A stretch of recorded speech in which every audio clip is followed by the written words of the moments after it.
Hello friends, स्वागत है आज के हमारे इस वीडियो में। चलिए आज के वीडियो में हम जैक बोर्ड एनसीईआरटी का मॉडल सेट का सोल्यूशन करा रहे थे दोस्तों। 2021-22 का सेट का सोल्यूशन करा रहे थे। आज सेट नंबर 4 का सोल्यूशन कराएंगे।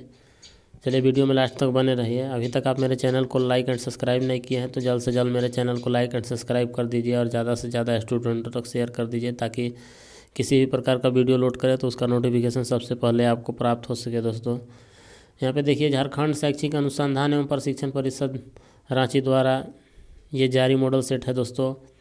ये प्रथम सावधिक परीक्षा यानी फर्स्ट टर्म के लिए है। 2021-22 का मॉडल सेट था। इस मॉडल सेट में बहुत ही इंपॉर्टेंट क्वेश्चन है जो कि एग्ज़ाम में बहुत सारे क्वेश्चन इससे ये मॉडल सेट से आ जाएंगे। तो यहाँ पे सेट नंबर 4 देखिए, इसका हम लोग सोल्यूशन करते हैं। सबसे पहले क्वेश्चन नंबर फर्स्ट को देखते हैं। क्वेश्चन नंबर फर्स्ट क्या है, तो यहाँ पे देखिए क्वेश्चन नंबर फर्स्ट दिया हुआ है 135 का अभाज्य गुणनखंडों के गुणनफल के रूप में लिखा जा सकता है। तो चलिए हम लोग 135 का अभाज्य गुणनखंड करते हैं।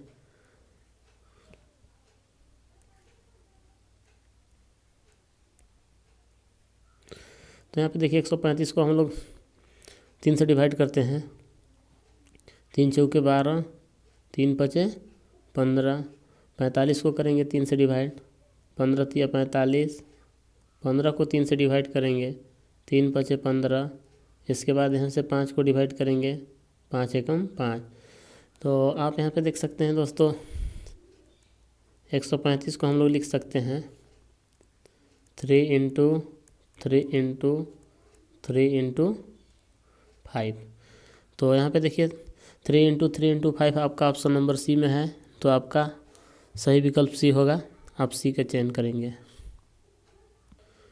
चलिए दोस्तों आगे क्वेश्चन नंबर सेकेंड को हम लोग सोल्व करते हैं। यहाँ पे देखिए सेकेंड दिया हुआ है 26 तथा 91 का महत्तम समापवर्तक 13 दिया है। 26 तथा 91 का लघुत्तम समापवर्तक ज्ञात कीजिए। तो दोस्तों यहाँ पे क्वेश्चन नंबर देखिए हम लोग सेकेंड का सोल्यूशन करते हैं। तो यहाँ पे 2 संख्या दिया हुआ है और दोनों का महत्तम समापवर्तक। तो हम लोग फार्मूला जानते हैं, LCM गुने HCF बराबर पहली संख्या गुने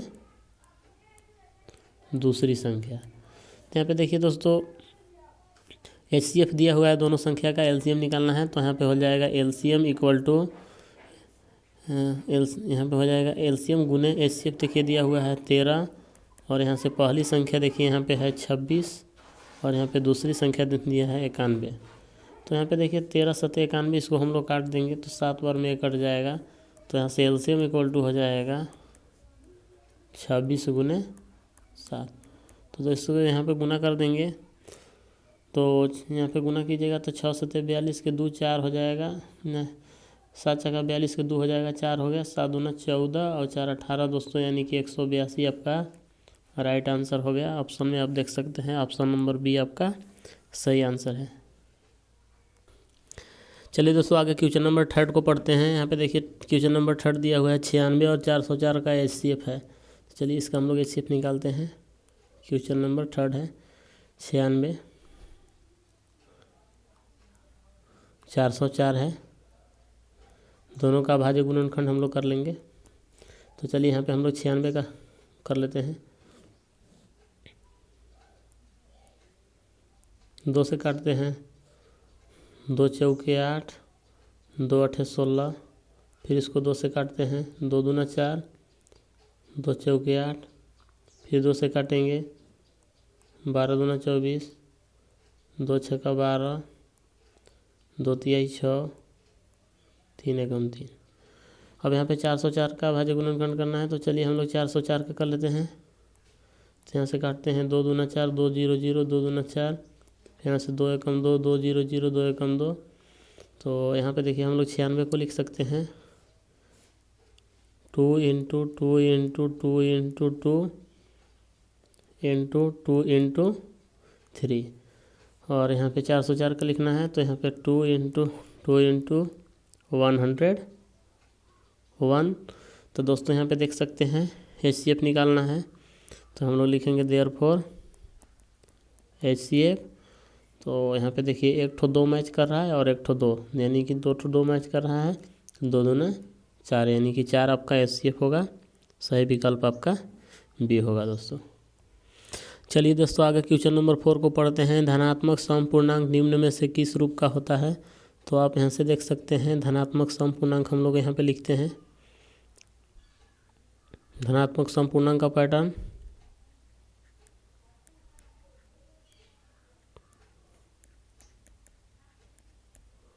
धनात्मक सम पूर्णांक, तो देखिए यहाँ पे देखिए धनात्मक सम पूर्णांक 2q plus 2, 2q plus 4, 2q plus 6 dot dot dot.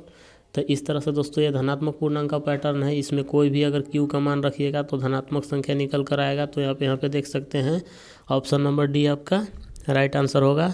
ये जो है धनात्मक पूर्णांक का पैटर्न है और बाकी सब जो है धनात्मक ये सम पूर्णांक का पैटर्न है और बाकी जो है धनात्मक विषम पूर्णांक का पैटर्न है। तो यहाँ पे सम पूर्णांक पूछा था, इसलिए ऑप्शन नंबर डी आपका राइट आंसर होगा।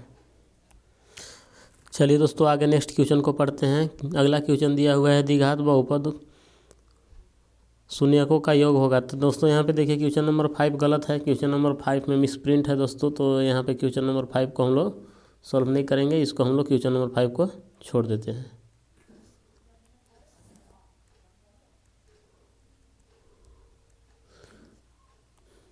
ये क्वेश्चन नंबर 5 गलत है दोस्तों, इसको रिसीव करते हैं। आगे नेक्स्ट क्वेश्चन को पढ़ते हैं। यदि शून्यकों का योग तथा गुणनफल क्रमशः 4 और 1 हो तो द्विघात बहुपद क्या होगा। देखिए यहाँ पे क्वेश्चन नंबर 6 को हम लोग सोल्व करते हैं। तो द्विघात शून्यकों का योग दिया हुआ है दोस्तों अल्फा प्लस बीटा बराबर 4 है। शून्यकों का गुणनफल अल्फा इंटू बीटा बराबर 1 दिया हुआ है। तो द्विघात बहुपद का फार्मूला यहाँ पे देखिए होता है x square minus alpha plus beta शून्यकों का योग है into x plus alpha into beta. ये द्विघात बहुपद का फॉर्मेट है दोस्तों। तो इसमें शून्यकों का योग और गुणनफल के मान रख दीजिए। तो यहाँ से हो जाएगा x square minus alpha plus beta 4 है, तो यहाँ से हो जाएगा 4x और अल्फा इंटू बीटा 1 है, तो यहाँ से 1 हो जाएगा। तो ये देखिए आपका x square minus 4x plus 1 आपका द्विघात बहुपद है, जो कि ऑप्शन नंबर सी में है दोस्तों। तो ऑप्शन नंबर सी आपका राइट आंसर होगा। चलिए दोस्तों आगे नेक्स्ट क्वेश्चन नंबर 7 को पढ़ते हैं। किसी बहुपद px के लिए ग्राफ आकृति में दिया गया है, बहुपद के शून्यकों की संख्या क्या होगी। तो यहाँ पे देखिए क्वेश्चन नंबर 7 को हल करते हैं।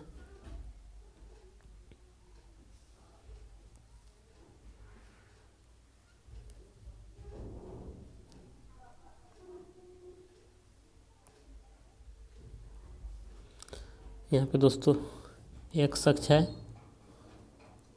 और ये y अक्ष है, यहाँ पे मूल बिंदु है। तो यहाँ पे देखिए शून्यकों की संख्या पूछ रहा है। तो यहाँ पे एक अक्ष को ये जो लाइन है कितनी बार काट रहा है, एक बार। यहाँ पे देख सकते हैं एक बार इस जगह पे काट रहा है, तो इसलिए शून्यकों की संख्या 1 हो जाएगा। तो यहाँ पे लिखेंगे हम लोग अतः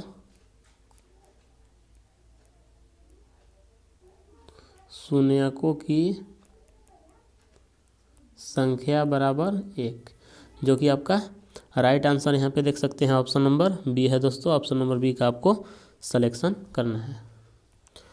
आगे क्वेश्चन नंबर 8 को देखते हैं। समीकरण युग्म 2x प्लस 3y प्लस 4 बराबर 0 तथा 6x प्लस 9y प्लस 11 बराबर 0 का पूछ रहा है कि अद्वितीय हल होगा, अनेक हल होगा, कोई हल नहीं होगा, 2 हल होगा। चलिए हम लोग ऑप्शन को चेक करते हैं। पहले हम लोग समीकरण युग्म को लिखते हैं। तो यहाँ पे देखिए 2x प्लस 3y प्लस 4 बराबर 0 और यहाँ से देखिए है 6x प्लस 9y प्लस 11 बराबर 0। तो यहाँ पे देखिए हम लोग a1 बटा a2 निकालते हैं।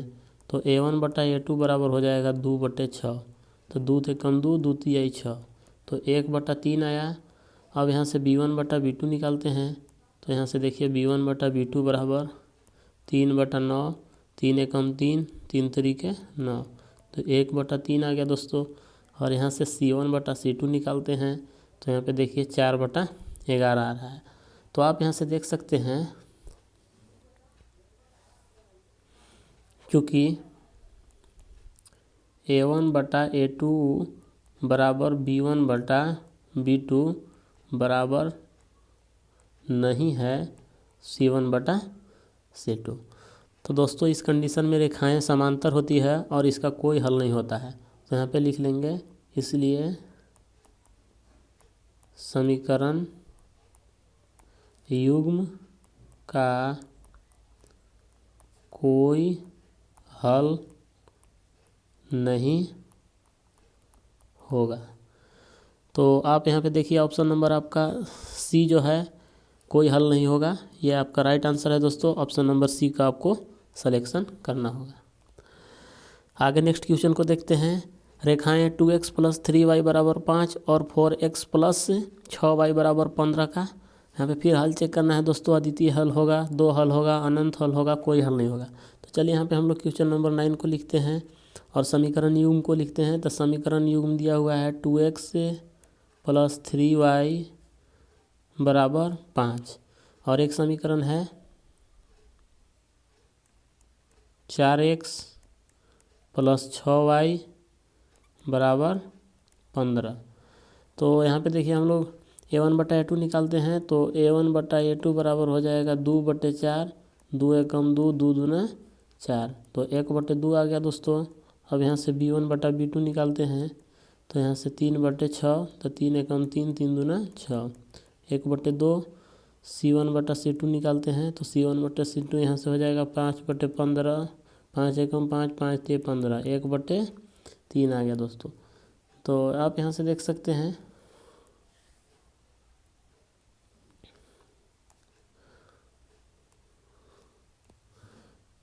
चूँकि a1/a2 बराबर b1/b2 बराबर नहीं है c1/c2, तो इस कंडीशन में दोस्तों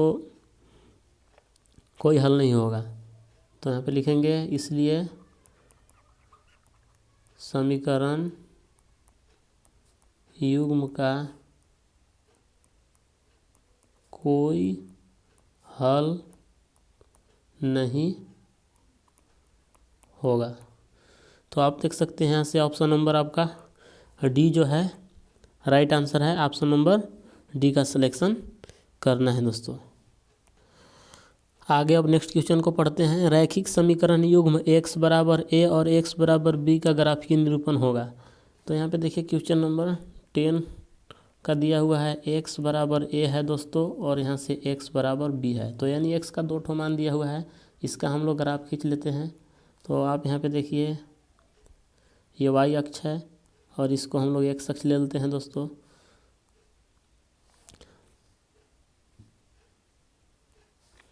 तो यहाँ पे ये y डैश हो गया, x यहाँ पे हो जाएगा x डैश हो गया, यहाँ पे मूल बिंदु है।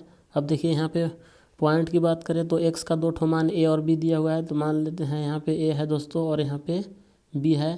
तो x = a और x = b का ग्राफ खींचना है। तो यहाँ पे देखिए हम लोग इसका ग्राफ खींच लेते हैं। x = a, तो देखिए इस तरह से इसका ग्राफ खिंचाएगा और यहाँ पे x = b है तो इस तरह से ये ग्राफ खिंचाएगा। तो यहाँ पे देखिए समांतर रेखाएं प्राप्त हो रहा है। ये जो है x = a का ग्राफ है और ये है x = b का ग्राफ है। तो यहाँ पे समांतर रेखाएं प्राप्त हो रही है। तो आप यहाँ पे देखिए ऑप्शन नंबर दे सकते हैं, x = a और x = b का जो ग्राफ होगा समांतर रेखाएं होगा, यानी कि ऑप्शन नंबर ए आपका सही आंसर है दोस्तों। ऑप्शन नंबर ए का सिलेक्शन आपको कर। आगे अब नेक्स्ट क्वेश्चन को पढ़ते हैं। क्वेश्चन नंबर 11, यदि 3x + y = 14 और 2x - y = 1 तो y का मान होगा। चलिए क्वेश्चन नंबर 11 को हम लोग सोल्व करते हैं। तो यहाँ पे देखिए दिया हुआ है 3x + y = 14 समीकरण नंबर 1 और यहाँ से दिया हुआ है 2x - y = 1 समीकरण नंबर 2। अब दोनों समीकरण को जोड़ देते हैं, समीकरण 1 + 2। तो यहाँ से देखिए 3x + y = 14 और यहाँ से हो जाएगा 2x - y = 1। तो यहाँ पे देखिए y आपका 0 हो जाएगा, 3x और 2x यहाँ से हो जाएगा 5x और यहाँ पे 14 और 1 15 हो जाएगा। तो x बराबर यहाँ से हो जाएगा 15/5, तो 5 × 15 यानी कि x = 3 हो गया दोस्तों। अब क्या करना है, यहाँ पे देख सकते हैं x का मान हम लोग पुट कर देते हैं समीकरण 1 या 2 में। तो हम लोग यहाँ पे x का मान समीकरण 1 में रखने पर x का मान समीकरण 1 में रखने पर, तो चलिए 1 में रख देते हैं। तो यहाँ से हो जाएगा 3 × 3 + y = 14। तो 3 तरीके यहाँ से हो जाएगा 9 + y = 14। तो यहाँ से y बराबर हो जाएगा 14 - 9, यानी कि y = 5। आपका राइट आंसर हो गया दोस्तों। तो आप देख सकते हैं y = 5 आपका ऑप्शन नंबर डी में है, जो कि राइट आंसर है। ऑप्शन नंबर डी का सिलेक्शन आपको करना होगा। चलिए आगे नेक्स्ट क्वेश्चन पढ़ते हैं। 2 चरों वाले रैखिक समीकरण। तो यहाँ पे देखिए 2 चरों वाले रैखिक समीकरण दिया हुआ है दोस्तों। ax + by + c = 0 के कितने हल होंगे। तो यहाँ पे देखिए ऑप्शन दिया हुआ है 1, 2, 0 अनंत। तो दोस्तों यहाँ पे देखिए इसमें अगर इसको हम लोग अगर x का मान अगर हम लोग इसमें पुट करते हैं तो y का मान निकलेगा। तो x का कुछ भी मान रख सकते हैं तो y का मान निकलेगा। तो हम लोग देख सकते हैं यहाँ से इसका अनंत हल होगा दोस्तों। तो यहाँ पे हम लोग ऑप्शन नंबर डी का सिलेक्शन करेंगे। इस समीकरण का अनंत हल होगा, क्योंकि x या y का बहुत सारा मान होता है। कुछ भी मान रखिएगा, अगर x के मान रखिएगा तो y का मान निकलेगा, y का मान रखिएगा तो x का मान निकलेगा। तो इस तरह से इसका अनंत हल होगा, यानी कि ऑप्शन नंबर डी आपका राइट आंसर होगा दोस्तों। ऑप्शन नंबर डी का आप सिलेक्शन करेंगे। आगे क्वेश्चन नंबर 13 को पढ़ते हैं। x + y = 14 और x - y = 4 का हल होगा। तो यहाँ पे देखिए क्वेश्चन नंबर 13 दिया हुआ है x + y = 14 और यहाँ से x - y = 4। तो ये समीकरण 1 है दोस्तों। इसको समीकरण नंबर 2 हम लोग मान लेते हैं। अब समीकरण को जोड़ देते हैं, समीकरण 1 + 2। तो यहाँ से हो जाएगा x + y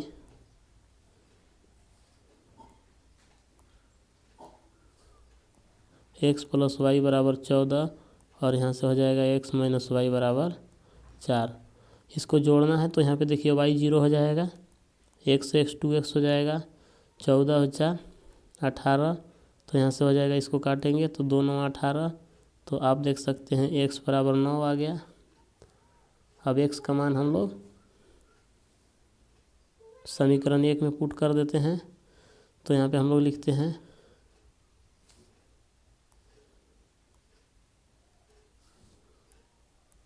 x का मान समीकरण 1 में रखने पर। तो x का मान हम लोग समीकरण 1 में रख देंगे। तो यहाँ से हो जाएगा 9 + y = 14। तो यहाँ से y बराबर हो जाएगा 14 - 9, यानी कि y = 5 हो जाएगा। तो दोस्तों यहाँ से हम लोग देख सकते हैं x = 9 और y = 5 आपका राइट आंसर आ गया। तो यहाँ पे देख सकते हैं ऑप्शन नंबर जो है डी में दिया हुआ है x = 9 और y = 5, यानी कि ऑप्शन नंबर डी आपका सही आंसर है दोस्तों। चलिए दोस्तों आगे क्वेश्चन नंबर 14 को पढ़ते हैं। क्वेश्चन नंबर 14 दिया हुआ है द्विघात समीकरण का मानक रूप है।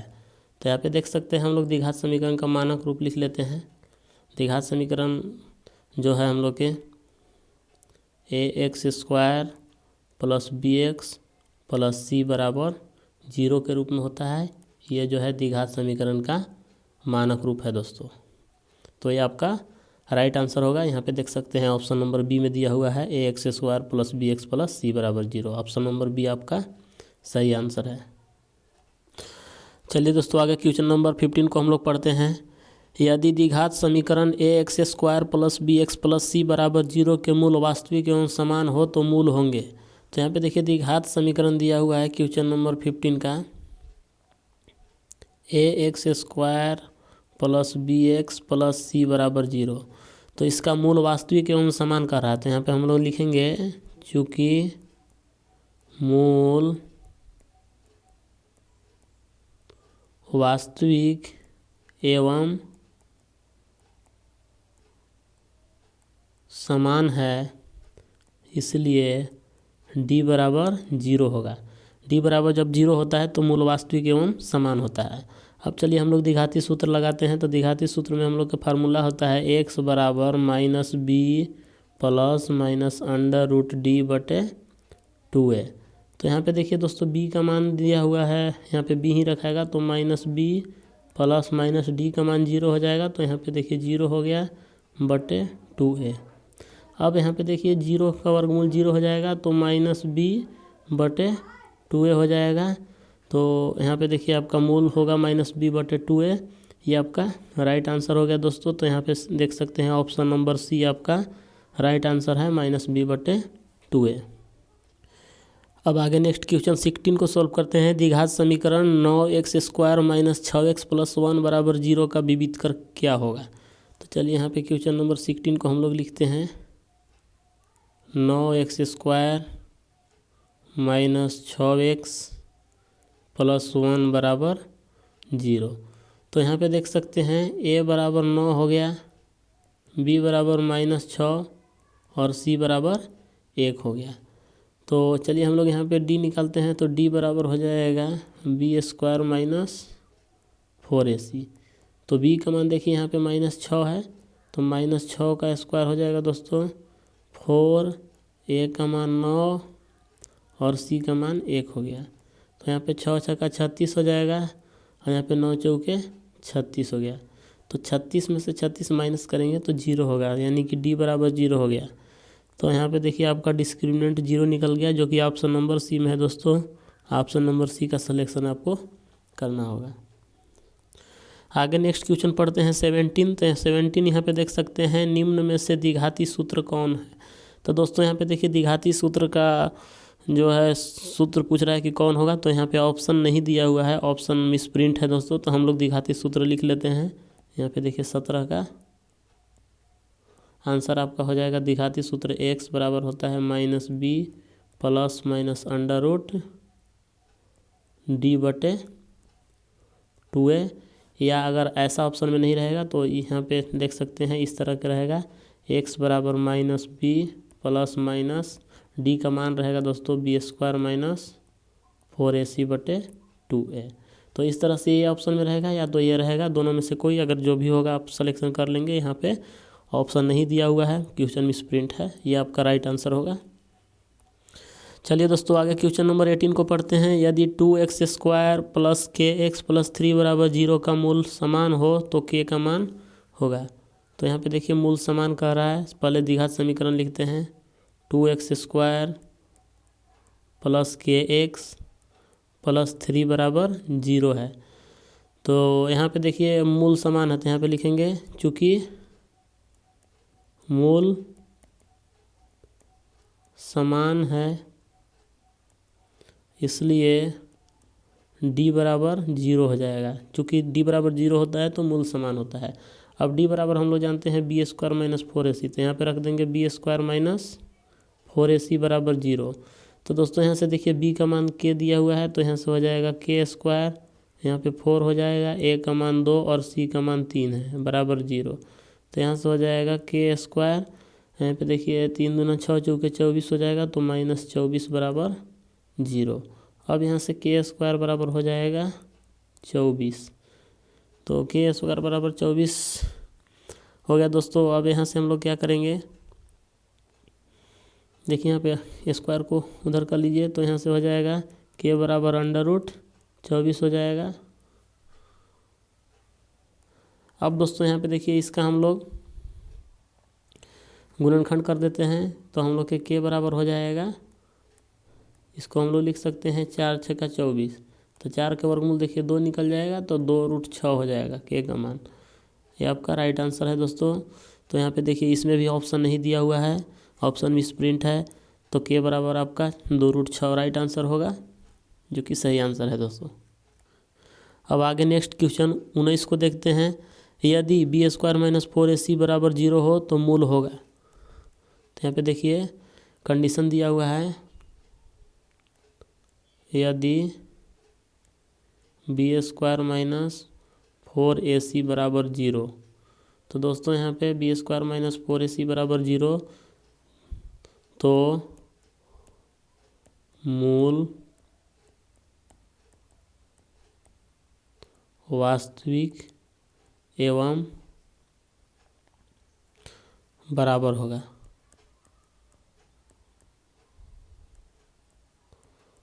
जब b² माइनस 4ac 0 के बराबर होता है तो मूल वास्तविक एवं बराबर होगा। तो यहाँ पे देखिए ऑप्शन नंबर ए बराबर और वास्तविक दिया हुआ है। ऑप्शन नंबर ए आपका राइट आंसर होगा दोस्तों। अब क्वेश्चन नंबर 20 को हम लोग पढ़ते हैं। क्वेश्चन नंबर देखिए यहाँ पे 20 दिया हुआ है, द्विघात समीकरण x² माइनस x माइनस 6 बराबर 0 के मूल होंगे। तो चलिए इसका हम लोग मूल निकालते हैं। तो हम लोग द्विघाती सूत्र लगाएंगे, x बराबर minus b plus minus under root b² minus 4ac बटे 2a। अब यहाँ पे b का मान देखिए -1 है, तो -1 रखेंगे तो यहाँ पे हो जाएगा 1 दोस्तों, 2 ठो माइनस होगा तो माइनस माइनस प्लस हो जाएगा। फिर इसके बाद प्लस माइनस b का मान देखिए -1 रखेगा तो 1 के स्क्वायर 1 हो जाएगा। 4ac 4 गुने a का मान देखिए यहाँ पे 1 हो जाएगा और c का मान -6 हो गया बटे 2a, यानी कि 2 गुने 1 हो जाएगा।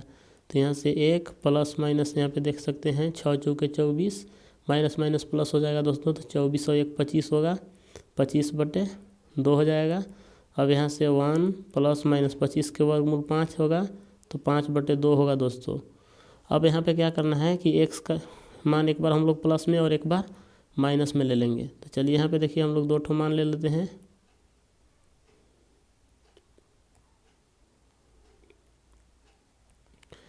एक बार प्लस में लेते हैं x का मान, तो x बराबर हो जाएगा 1 प्लस 5 बटे 2, यानी कि हो जाएगा 6 बटे 2। तो इसको काटेंगे तो 2 तिहाई 6 दोस्तों। यहाँ पे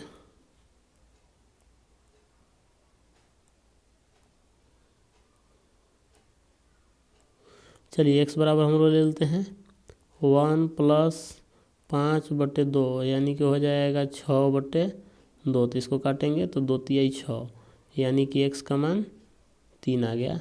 अब चलिए हम लोग माइनस में लेते हैं तो 1 माइनस 5 बटे 2, तो यहाँ से हो जाएगा -4 बटे 2। तो इसको काटेंगे तो 2 दूना 4, यानी कि -2 आपका।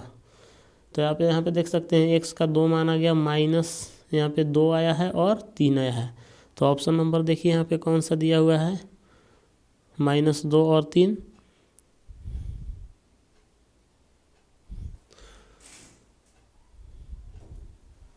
तो दोस्तों यहाँ पे देखिए इसमें ऑप्शन -2 और 3 इसमें नहीं दिया हुआ है दोस्तों। यहाँ से ऑप्शन में मिसप्रिंट है। यहाँ पे देखिए ऑप्शन नंबर बी जो है आपका, यहाँ पे 2 दे दिया हुआ है, 2 और -3, जबकि यहाँ पे -2 और 3 होना चाहिए। तो ऑप्शन नंबर बी आपका सही आंसर है दोस्तों। इसमें भी आपका मिसप्रिंट है अभी, तो मतलब यहाँ पे जो दिया हुआ है इस ऑप्शन के अनुसार कोई भी ऑप्शन नहीं टैली कर रहा है, ऑप्शन मिसप्रिंट है। नहीं तो ऑप्शन नंबर बी आपका राइट आंसर होगा दोस्तों। यहाँ पे खाली -2 होना चाहिए और यहाँ पे +3 होना चाहिए, जो कि उल्टा हो गया है। चलिए दोस्तों आगे क्वेश्चन नंबर 21 को हम लोग पढ़ते हैं। क्वेश्चन नंबर 21 यहाँ पे दिया हुआ है 2, 6, 10, 14 का सारों-अंतर क्या होगा। तो ये इसका सारों-अंतर पूछ रहा है। तो यहाँ पे देख सकते हैं प्रथम पद यहाँ पे दिया हुआ है, प्रथम पद a बराबर 2 है। सारों-अंतर यहाँ पे देख सकते हैं सारों-अंतर d बराबर, यहाँ से हो जाएगा 6 माइनस 2 हम लोग कर देते हैं, तो 6 में से 2 जाएगा 4। तो यहाँ पे देखिए प्रथम पद 2 हो गया और सारों-अंतर 4 हो गया। तो ऑप्शन में देखिए यहाँ पे सारों-अंतर पूछा है, तो सारों-अंतर यहाँ पे 4 देखिए ऑप्शन नंबर बी में है, जो कि आपका राइट आंसर है दोस्तों।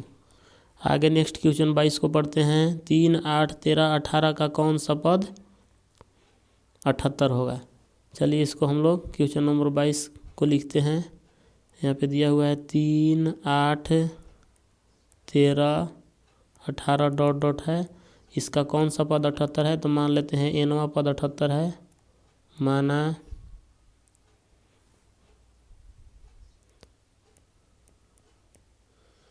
एनवा पद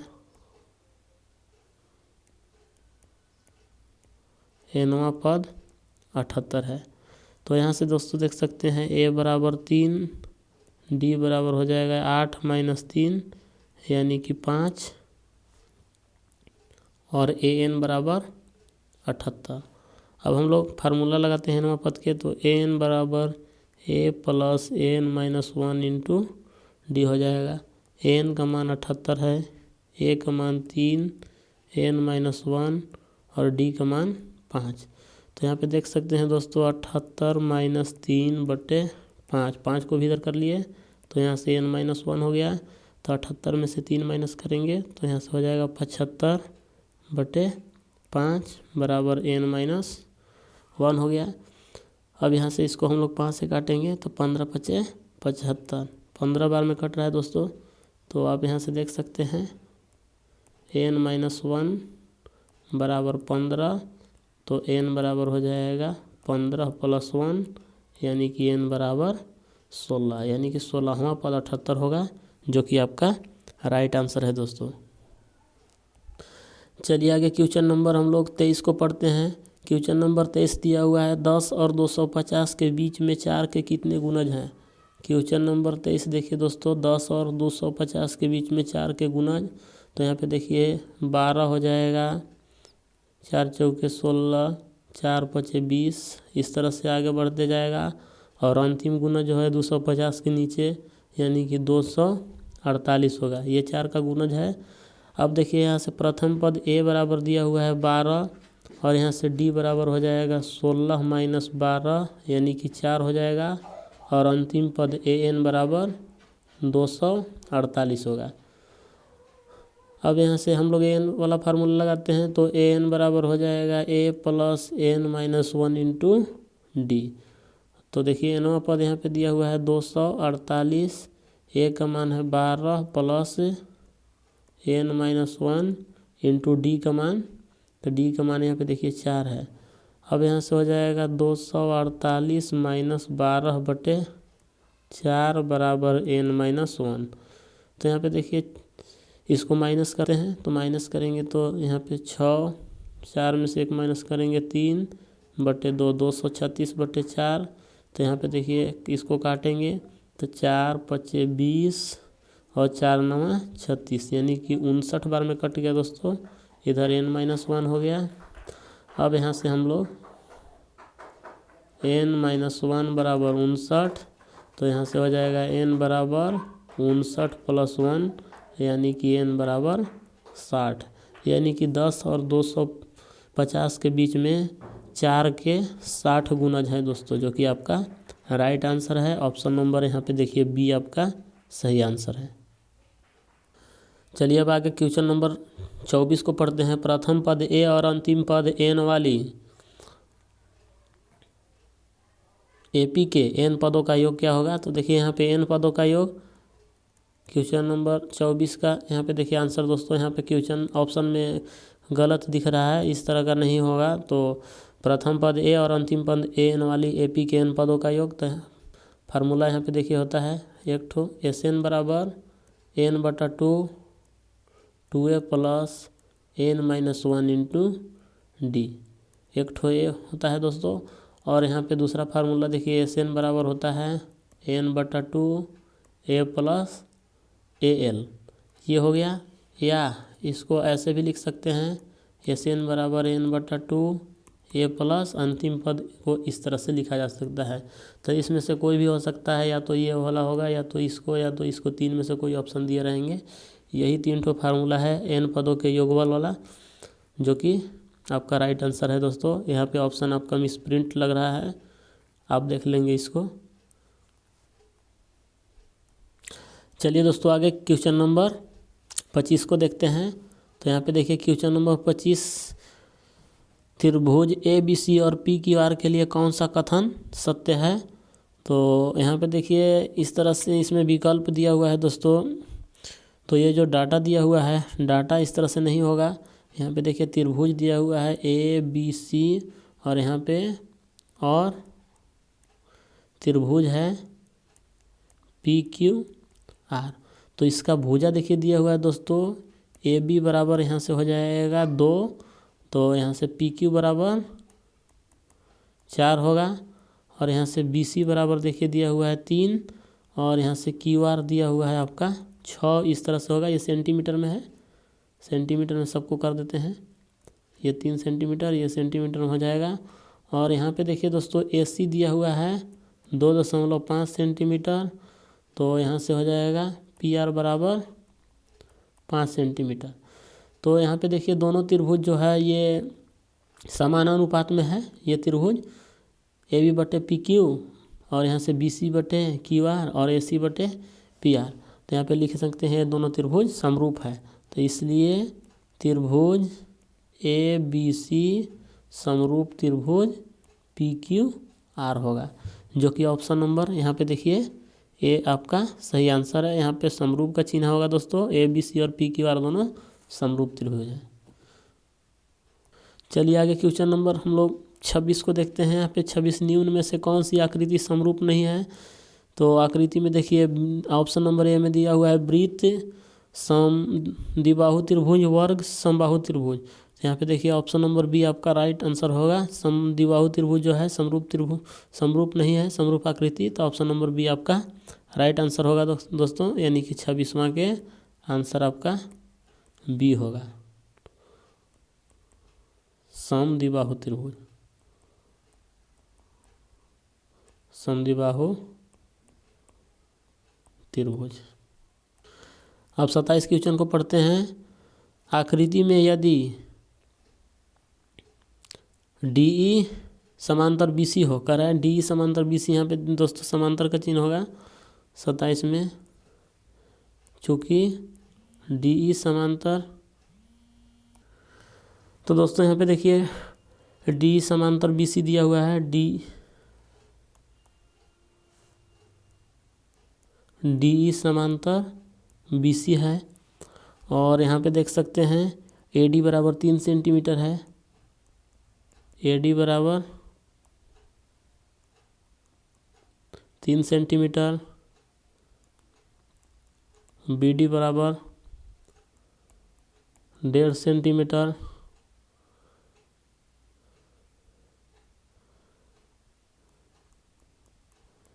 EC बराबर 1 सेंटीमीटर। तो AE बराबर कितना होगा। देखिए यहाँ पे थेल्स पर में से दोस्तों, थेल्स पर में हम लोग जानते हैं, थेल्स पर में होता है AD बटे BD बराबर AE बटे EC। तो AD का मान यहाँ पे देखिए 3 दिया हुआ है, और BD यहाँ पे 1.5 है। AE का मान आपको निकालना है, और यहाँ से EC बराबर 1 है। तो दोस्तों यहाँ से देख सकते हैं, इसको हम लोग क्रॉस मल्टीप्लाई कर देते हैं। तो यहाँ से हो जाएगा AE बराबर, यहाँ से हो जाएगा 3/1.5, यानी कि यहाँ से दोस्तों हम लोग 3, और इसको 1.5 को यहाँ पे लिख सकते हैं 1.5 को 15/10। तो यहाँ से हो जाएगा 3 गुने 10/15। तो इसको हम लोग काट देते हैं, 3 × 5 = 15, 5 दूना 10। तो यहाँ पे देख सकते हैं AE बराबर 2 सेंटीमीटर आपका राइट आंसर हो गया। ऑप्शन नंबर सी आपका सही आंसर है दोस्तों। चलिए अब आगे क्वेश्चन नंबर 28 को हम लोग सोल्व करते हैं। तो आप यहाँ से देख सकते हैं क्वेश्चन नंबर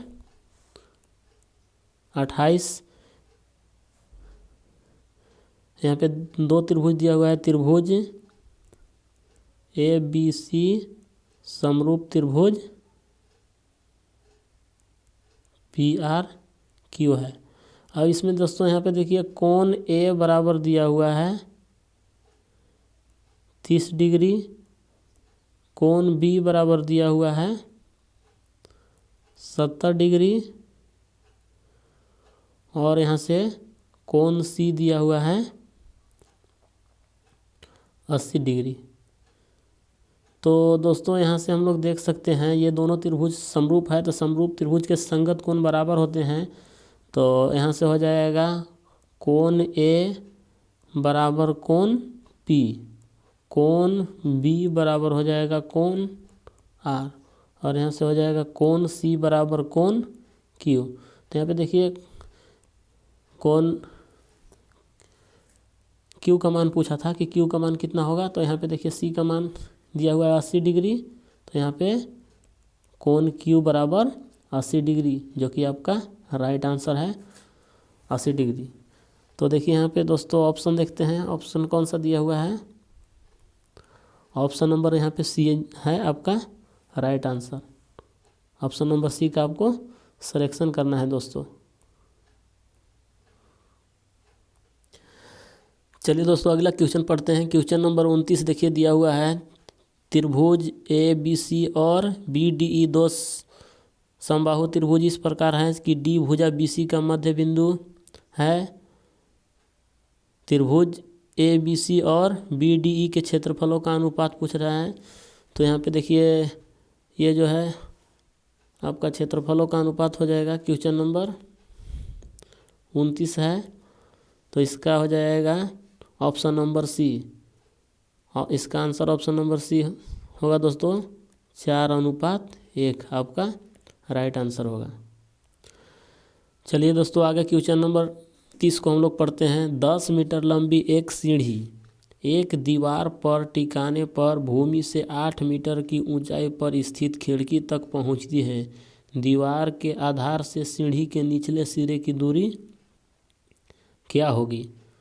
चलिए एक हम लोग दीवार बनाते हैं और एक सीढ़ी बना लेते हैं।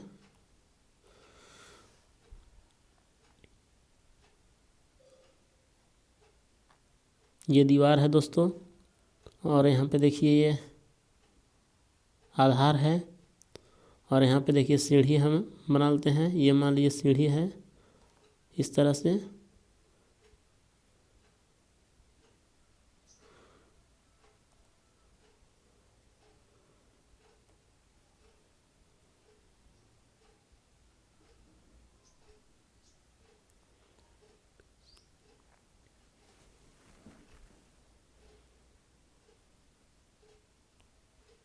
चलिए अपना सीढ़ी हो गया। अब इसको हम लोग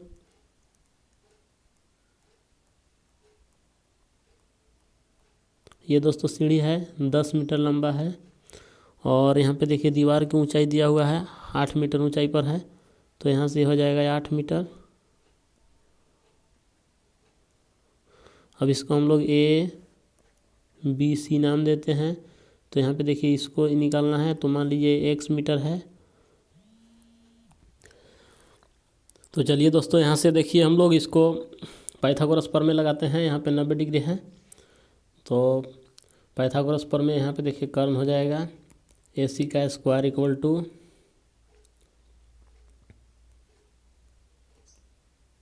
AB का स्क्वायर प्लस BC का स्क्वायर।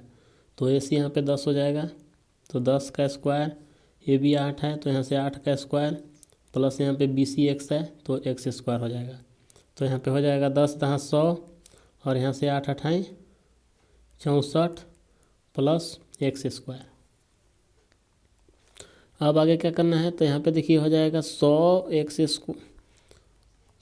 हो जाएगा माइनस 64 घटा देते हैं बराबर x स्क्वायर।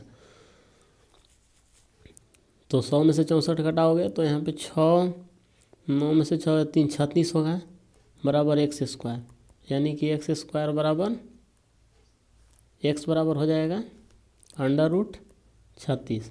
तो 36 के वर्गमूल 6 निकलेगा दोस्तों। तो यहाँ पे 6 सेंटीमीटर आपका राइट आंसर हो गया। तो आप यहाँ पे देख सकते हैं ऑप्शन जो है सी आपका सही आंसर है 6 सेंटीमीटर। चलिए दोस्तों आगे क्वेश्चन नंबर 31 को पढ़ते हैं। एक समद्विबाहु त्रिभुज ABC में AC बराबर BC है। यदि AB का स्क्वायर बराबर 2AC का स्क्वायर हो तो निम्न में से कौन सा कथन सत्य है। चलिए 31 को हम लोग सोल्व करते हैं।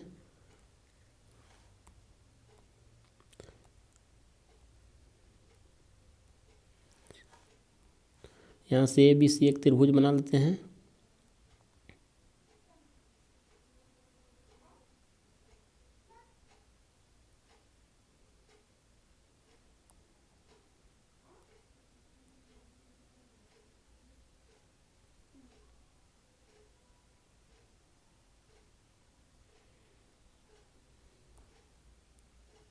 ए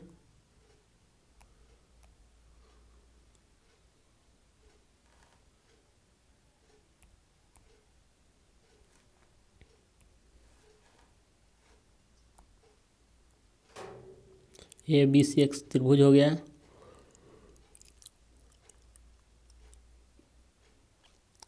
इसमें AC बराबर BC दिया हुआ है।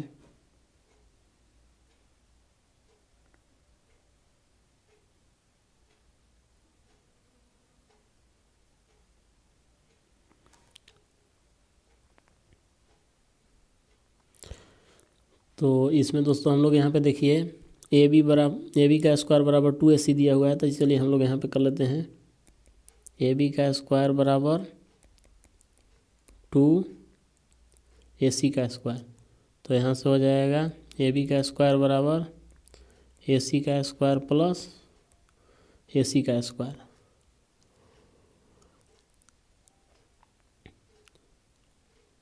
इसमें AB बराबर AC है, तो आप यहाँ से देख सकते हैं AB का स्क्वायर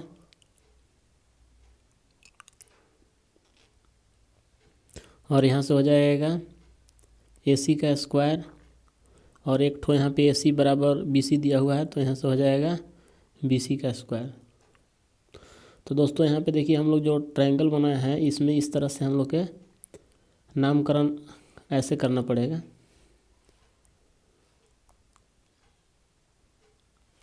यहाँ पे A B और यहाँ पे C लेना पड़ेगा।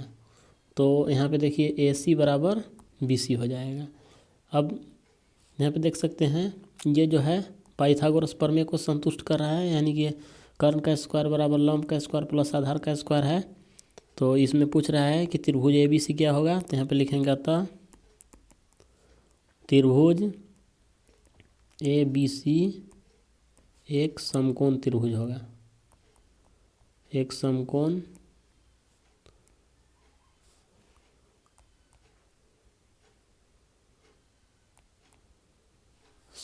त्रिभुज होगा। तो ABC एक समकोण त्रिभुज है। तो इसमें यहाँ पे देख सकते हैं इसमें C समकोण होगा, C 90 डिग्री होगा। तो ऑप्शन नंबर यहाँ पे देखिए C दिया हुआ है, C समकोण है। अब आगे नेक्स्ट क्वेश्चन 32 को देखते हैं। वृत्त तथा उसकी स्पर्श रेखा के उभयनिष्ठ बिंदु को क्या कहते हैं? बाह्य बिंदु, स्पर्श बिंदु, A तथा B दोनों, ये सभी। तो देखिए वृत्त तथा उसकी स्पर्श रेखा के उभयनिष्ठ बिंदु को स्पर्श बिंदु कहा जाता है दोस्तों। तो ऑप्शन नंबर बी आपका राइट आंसर है, यानी कि 32 के ऑप्शन नंबर बी होगा उभयनिष्ठ बिंदु को स्पर्श बिंदु कहा जाता है। तो यहाँ पे लिखेंगे स्पर्श बिंदु, ये आपका राइट आंसर है। चलिए दोस्तों आगे क्वेश्चन नंबर हम लोग 33 को पढ़ते हैं। तो यहाँ पे देखिए 33 दिया हुआ है, यदि किसी वृत्त की दो समांतर स्पर्श रेखाओं के बीच की दूरी 10 सेंटीमीटर है तो वृत्त की त्रिज्या क्या है? तो यहाँ पे देखिए इसको हम लोग 33 को सॉल्व करते हैं।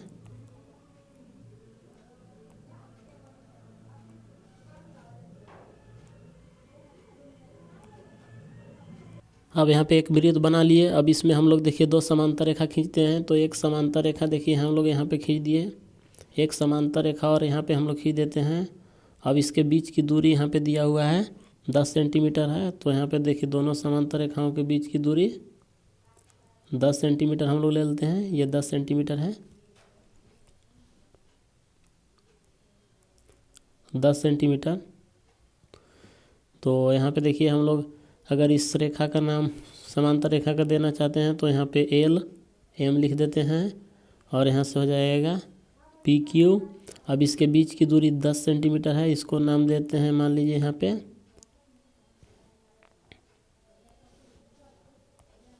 यहाँ पे सी और डी, तो सी डी बराबर 10 सेंटीमीटर है, सी डी बराबर 10 सेंटीमीटर।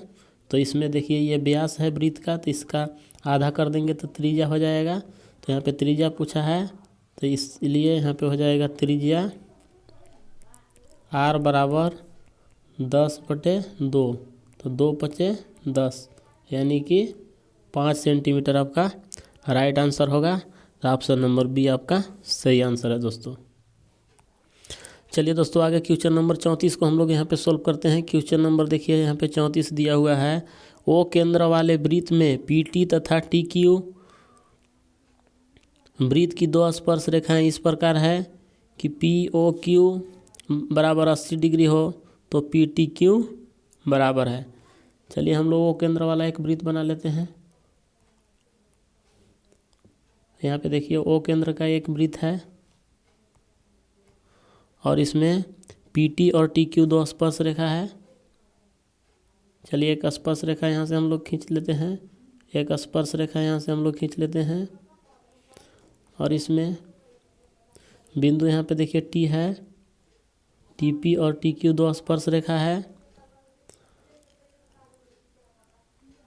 वो केंद्र वाला एक वृत्त है दोस्तों, तो यहाँ से हम लोग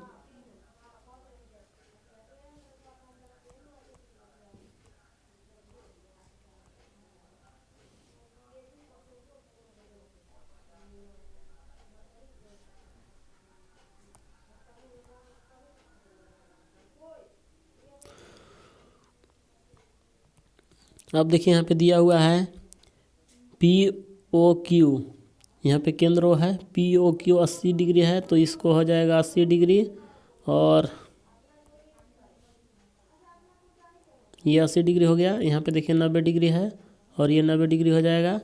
तो यहाँ पे पी टी क्यू पूछा है इसका मान, तो चलिए सभी कोणों को हम लोग जोड़ते हैं। तो यहाँ पे देखिए कोण हो जाएगा पी टी क्यू प्लस कोण टी पी ओ प्लस कोण टी क्यू ओ प्लस कोण पी ओ क्यू बराबर 360 डिग्री। अब चलिए यहाँ पे 360 डिग्री हो गया।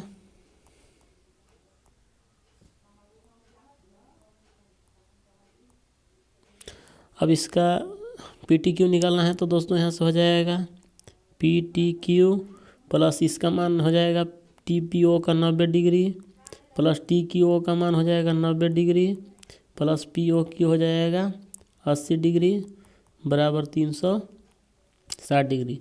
तो 90 देखिए 180 और यहाँ से हो जाएगा 80 इसमें जोड़ देंगे तो 180 और 80 हो जाएगा 260 डिग्री।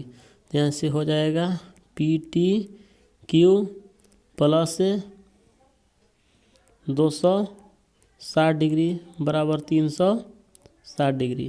तो यहाँ से हो जाएगा कोण पी टी क्यू बराबर 360 डिग्री माइनस 260 डिग्री। तो दोस्तों यहाँ से 360 में से 260 घटाएंगे तो 100 डिग्री आपका राइट आंसर हो गया। तो आप यहाँ से देख सकते हैं ऑप्शन नंबर डी आपका राइट आंसर है 100 डिग्री। चलिए दोस्तों आगे क्वेश्चन नंबर हम लोग 35 को पढ़ते हैं। यहाँ पे देखिए क्वेश्चन नंबर 35 दिया हुआ है,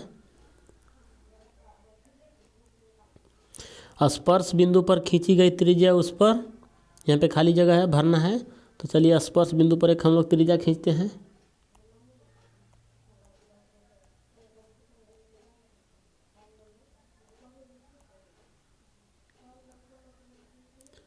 ये देखिए स्पर्श बिंदु है, इस पर यहाँ पे सेंटर पॉइंट से एक त्रिज्या हम लोग खींचते हैं। तो देखिए स्पर्श बिंदु से जो त्रिज्या हम लोग खींचेंगे उस पर लंब होगा, तो यहाँ पे 90 डिग्री का कोण बनेगा दोस्तों।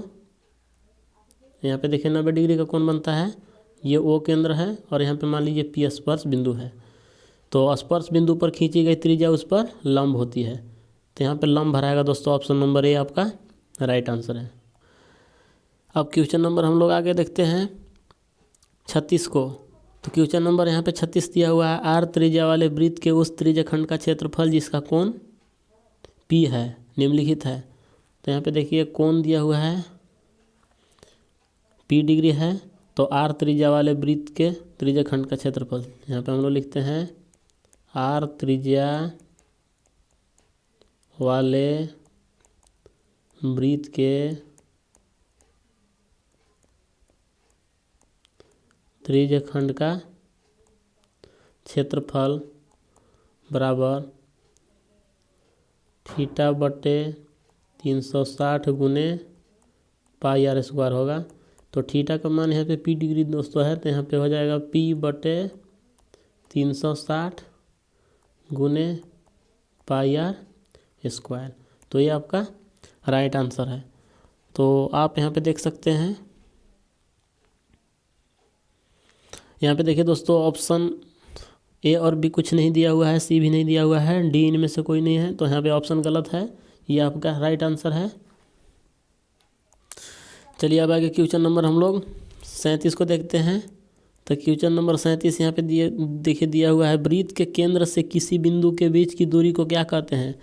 तो वृत्त के केंद्र से दोस्तों किसी बिंदु के बीच की दूरी को परिधि कहा जाता है। यहाँ पे देखिए वृत्त है और इसका केंद्र यहाँ पे है, तो यहाँ से किसी भी बिंदु, मान लीजिए ये देखिए बिंदु है, तो इसके बीच की दूरी को, केंद्र से वृत्त के किसी बिंदु के बीच की दूरी को परिधि कहा जाता है, यानी कि ऑप्शन नंबर डी परिधि आपका राइट आंसर है। चलिए दोस्तों आगे क्वेश्चन नंबर हम लोग 38 को सोल्व करते हैं। क्वेश्चन नंबर देखिए यहाँ पे 38 दिया हुआ है, एक घड़ी की मिनट की सुई जिसकी लंबाई 14 सेंटीमीटर है, इस सुई द्वारा 5 मिनट में रचित क्षेत्रफल क्या है।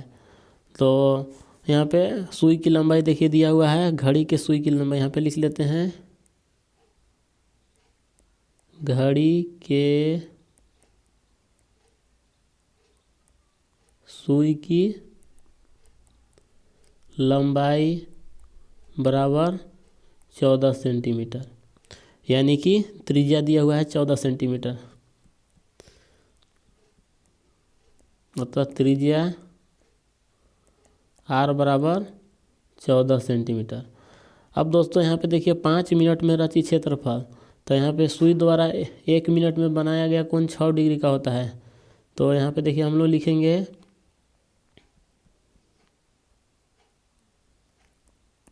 घड़ी के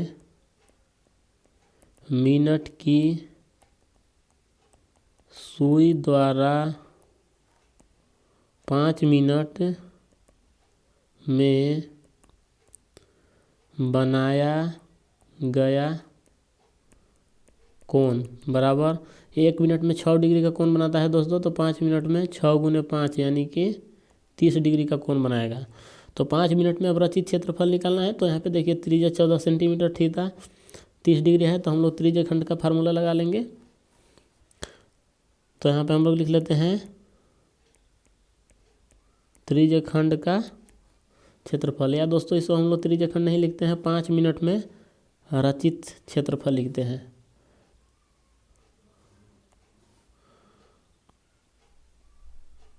पाँच मिनट में रचित क्षेत्रफल, तो यहाँ से हो जाएगा थीटा बटे 360 गुने पाई आर स्क्वायर। अब चलिए इसमें हम लोग थीटा और त्रिज्या का मान रख देते हैं दोस्तों, और पाई का मान। अब यहाँ से थीटा 30 डिग्री है, तो 30 बटे 360 गुने पाई का मान 22/7, त्रिज्या 14 है, तो यहाँ से हो जाएगा 14 गुने 14। अब इसको यहाँ से हम लोग काट लेते हैं 0 से 0, 3 एकम 3, 3 दूना 6, 12 3 36। फिर इसको हम लोग काट लेते हैं 2 छक्का 12, इसको काटते हैं 11 दूना 22, इसको काट लेते हैं 7 दूना 14, और फिर यहाँ से 2 से काट लेते हैं 2 तिहाई 6। तो आप देख सकते हैं यहाँ से 11 गुने 14 बटे 3 सेंटीमीटर स्क्वायर, और इसको गुना करेंगे 14 एकम 14, 14 के 4 हो जाएगा, कैरी 1 हो गया, 14 एकम 14 एक 15 हो जाएगा, तो 154 बटे 3 सेंटीमीटर स्क्वायर आपका राइट आंसर हो गया दोस्तों। तो दोस्तों 154/3 सेंटीमीटर स्क्वायर आपका ये राइट आंसर हो गया। ये है क्वेश्चन 38 का सॉल्यूशन दोस्तों, क्वेश्चन नंबर 38 का है। अब चलिए क्वेश्चन नंबर हम लोग 39 को पढ़ते हैं। यहाँ पे देखिए क्वेश्चन नंबर 39 दिया हुआ है, केंद्रीय कोण थीटा और आर त्रिज्या वाले त्रिज्यखंड का क्षेत्रफल। तो यहाँ पे देखिए हो जाएगा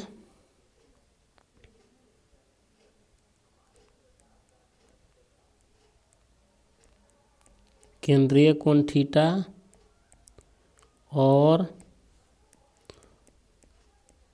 आर त्रिज्या वाले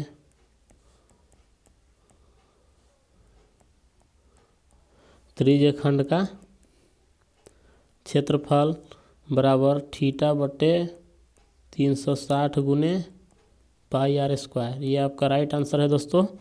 यहाँ पे देखिए ऑप्शन देख लेते हैं कौन सा ऑप्शन आपका सही है। तो यहाँ पे देखिए दोस्तों option A B C D सब खाली है, तो ये आपका राइट आंसर है। थीटा बटे 360 गुने पाई आर स्क्वायर ये आपका सही आंसर है दोस्तों। चलिए दोस्तों अब लास्ट क्वेश्चन हम लोग 40 को देखते हैं। त्रिज्या 21 सेंटीमीटर वाले वृत्त का एक चाप केंद्र पर 60 डिग्री का कोण अंतरित करता है। चाप द्वारा बनाए गए त्रिज्यखंड का क्षेत्रफल क्या होगा? तो यहाँ पे चलिए इसको हम लोग सॉल्व करते हैं।